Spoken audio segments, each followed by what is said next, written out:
যাদের আত্মবলিদানের মধ্য দিয়ে বিজেপি সরকার প্রতিষ্ঠা হয়েছে, সেই ভারতীয় জনতা পার্টির অকালে ঝরে যাওয়া 321 জন যারা আত্মবলিদান করেছেন তাদেরকে শ্রদ্ধার সঙ্গে স্মরণ করেছি, সমবেদনা জানিয়েছি।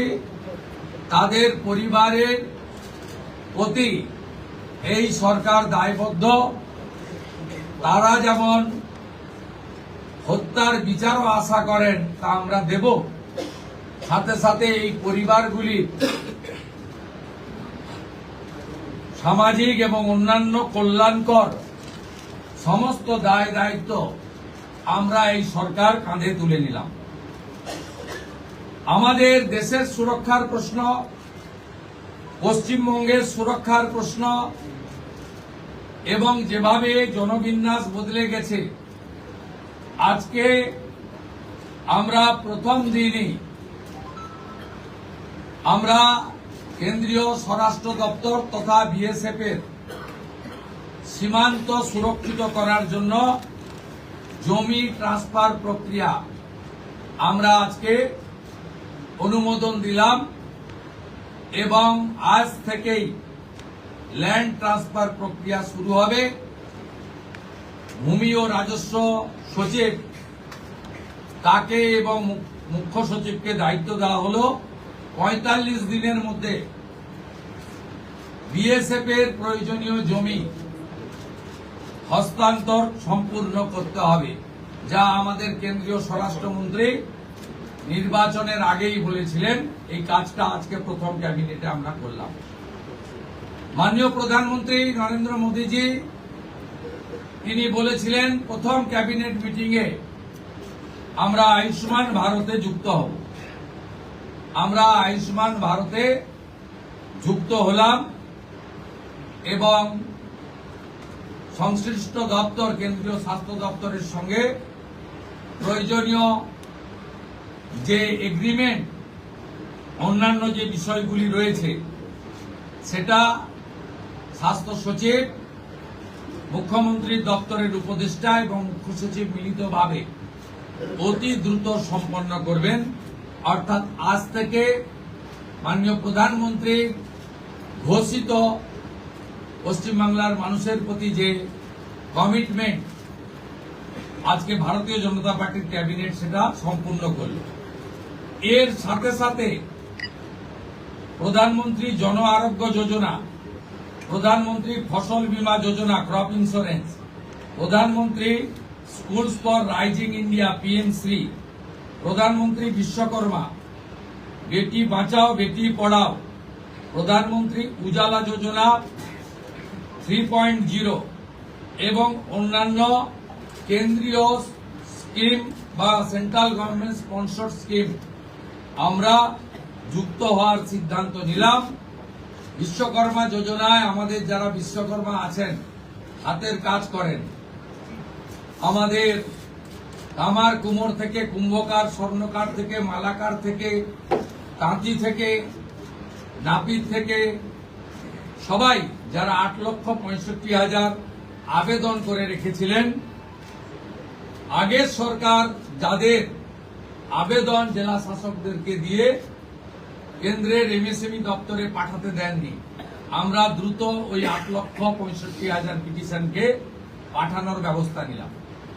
আপনারা জানেন পশ্চিমবঙ্গে 11 কোটি মা বোন দিদি উজালা 1-2 বেনিফিটেড হচ্ছেন ভারতবর্ষে। পশ্চিমবঙ্গে 11 কোটির মধ্যে 1,29,00,000 পান, সবচেয়ে হাইয়েস্ট। 400 টাকা কম মূল্যে তারা গ্যাস ক্রয় করেন।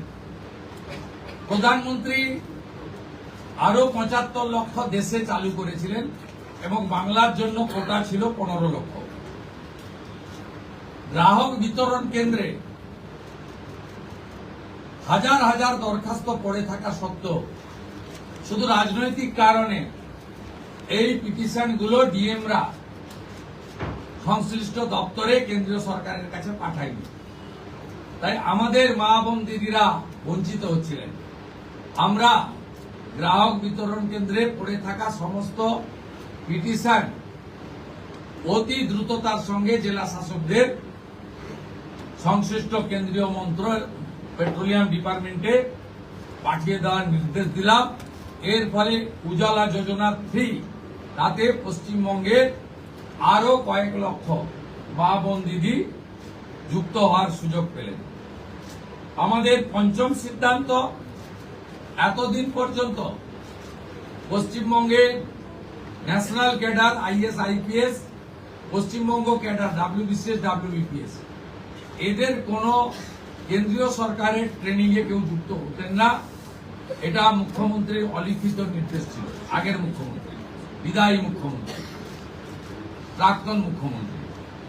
আমরা আজকে এই বিষয়ে চিফ সেক্রেটারিকে অন্য রাজ্যের যে নিয়ম আছে সেই নিয়ম ফলো করার জন্য আমরা তাকে এম্পাওয়ার করলাম, দায়িত্ব দিলাম।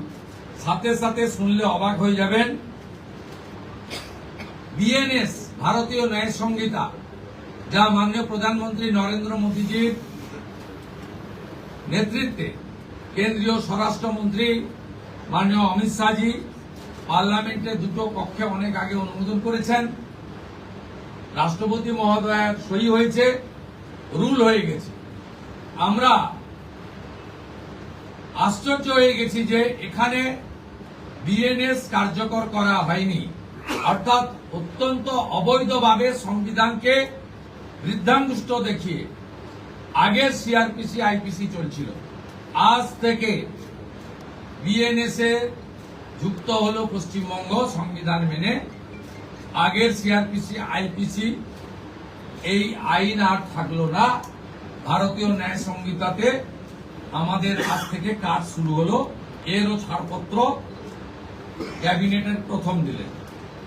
ষষ্ঠ সিদ্ধান্ত, মাননীয় স্বরাষ্ট্র ও সমবায় মন্ত্রী অমিত শাহজি নির্বাচন প্রচারের আইটিকি থেকে বলেছিলেন যে 2015 সালের পরে পশ্চিমবঙ্গে কোনো রিক্রুটমেন্ট হয়নি, তাই প্রচুর শিক্ষিত যুবক যুবতীর বয়স চলে গেছে। 5 বছর এক্সটেনশন, মানে আবেদনের বয়সের ঊর্ধ্বসীমা ক্যাবিনেট মঞ্জুর করলো। এটাও আজকে আমরা করলাম। আজকে এই ক্যাবিনেট সিদ্ধান্তগুলো আমরা নিয়েছি। আমাদের আরো বেশ কিছু কমিটমেন্ট রয়েছে, যেগুলো ইতিমধ্যে আপনারা জানেন। আমরা পরবর্তী সোমবার আবার একটি ক্যাবিনেট মিটিং করব। সেক্ষেত্রে আমাদের আরো আমাদের আরজিকর সহ নারী নির্যাতনের বিষয়ে, প্রাতিষ্ঠানিক দুর্নীতির বিষয়ে, পে কমিশনের বিষয়ে, এরিয়া ডি এর বিষয়, এই যে বিষয়গুলি আছে আমরা পরবর্তী ক্যাবিনেটে সেগুলো করব। কারণ আমরা আমাদের যে অফিসিয়াল কাজকর্ম দেখে আমাদের খুব বেশি সময় আমরা পাইনি।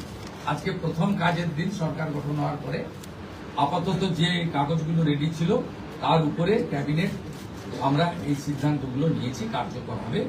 আপনাদের মধ্যে বাংলার গণদেবতা জনতা জনার্দনকে